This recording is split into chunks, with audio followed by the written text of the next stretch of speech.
चार धाम की यात्रा जिसमें यमुनोत्री, गंगोत्री, केदारनाथ, बद्रीनाथ इत्यादि के दर्शन के लिए हमें रजिस्ट्रेशन करना होता है। रजिस्ट्रेशन के लिए हमें आवश्यकता है आधार कार्ड, ईमेल आईडी और आधार कार्ड से लिंक मोबाइल नंबर की।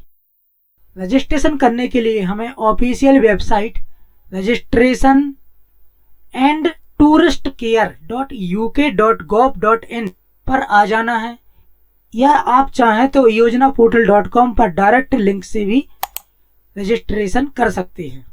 जैसे ही आप ऑफिशियल वेबसाइट पर आएंगे तो आपको एक पॉपअप देखने को मिलेगा जिसमें धामों के कपाट खुलने की तिथि प्रदर्शित की गई है। तिथि यहाँ देखने के बाद आपको यहाँ पर क्लोज पर क्लिक कर देना है। आप होम पेज पर आ जाएंगे। यहाँ पर आपको रजिस्ट्रेशन, लॉगिन या पंजीकरण पर क्लिक करना है। आपका पंजीयन फॉर्म खुल जाएगा। यहाँ यदि आप भारतीय हैं तो इंडियन पिलग्रिम, यदि आप विदेश से हैं तो फॉरेन पिलग्रिम पर क्लिक कर सकते हैं। यहाँ हम भारतीय के लिए रजिस्ट्रेशन करने का तरीका बताएंगे।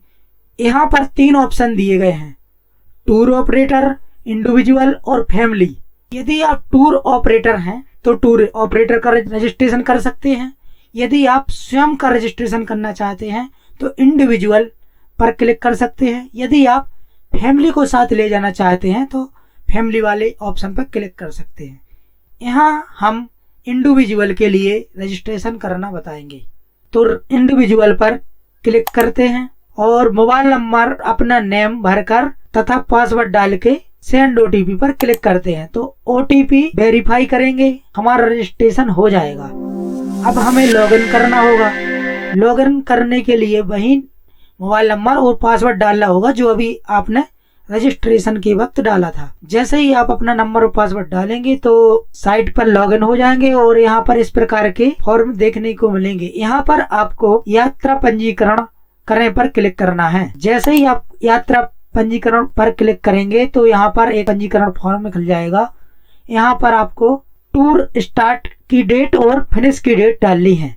यहाँ पर आप 15 दिन की डेट डाल सकते हैं जिसमें आप 15 दिन की यात्रा कर सकते हैं, और नंबर ऑफ टूरिस्ट में कुल 6 तक टूरिस्ट सिलेक्ट कर सकते हैं।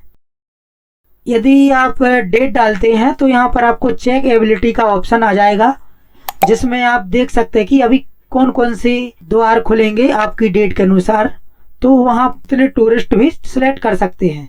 जैसे मेरे केस में 2 खुल रहे हैं तो मैं 2 सिलेक्ट करूंगा और फिर उसके बाद select mode of travel to धाम वाले ऑप्शन में आप चयन करेंगे कि आपको यात्रा किस माध्यम से करनी है, जैसे रोड के द्वारा या फिर हेलीकॉप्टर या पैदल ही। यदि आप रोड के द्वारा चुनते हैं तो आपको यह दर्शाना होगा कि आप बस से यात्रा करेंगे कि कार से या फिर टैक्सी या टू व्हीलर मोटरसाइकिल वगैरह से, तो अपने हिसाब से चुन सकते हैं।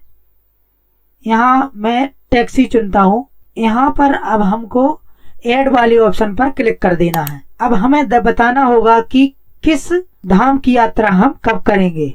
जैसे हमारे केस में सिर्फ 2 ही कपाट खुले हैं तो अभी हम यमुनोत्री और गंगोत्री को चयन करेंगे। यमुनोत्री को चयन करने के बाद उसकी डेट डालेंगे और गंगोत्री चयन करने पर उसकी डेट डालेंगे कि इतने दिन में हम यात्रा कर सकते हैं। फिर उसके बाद सेव एंड क्रिएट टूर पर क्लिक करके हमारा टूर सेव कर लेंगे और इस प्रकार हमारा टूर सुरक्षित हो जाएगा। अब यहाँ पर हमको आधार नंबर डालना होगा। आधार नंबर डालेंगे और रिक्वेस्ट ओटीपी पर क्लिक करके ओटीपी भेजेंगे तो उस नंबर पर ओटीपी जाएगी जिस पर आपका आधार कार्ड लिंक होगा। ओटीपी को वेरीफाई कर देंगे। अब यहाँ पर हमको एक कांटेक्ट पर्सन का डिटेल भरनी होगी कि आपातकालीन में आप किसका नंबर डालना चाहते हैं। यहाँ पर उसका नंबर और उससे संबंध भर के आगे बढ़ सकते और सेव एंड मोर पर क्लिक कर सकते हैं और आप चाहें तो यहाँ पर फिनिश कर सकते हैं। यहाँ हम फिनिश पर क्लिक करेंगे तो यहाँ पर इमरजेंसी नंबर देखने को मिलेंगे। इमरजेंसी नंबर आप यहाँ पर नोट कर सकते हैं और सिंपली आप ओके पर क्लिक कर देंगे। जैसे ही ओके पर क्लिक करेंगे तो आप चाहें तो पीडीएफ डाउनलोड करके रख सकते हैं, प्रिंट कर सकते हैं। यदि आप तुरंत पीडीएफ प्रिंट नहीं कर पाते, लॉगिन करके दोबारा से कर सकते हैं। इस प्रकार आपका पीडीएफ आ जाएगा और टूर के लिए आप यात्रा कर सकते हैं।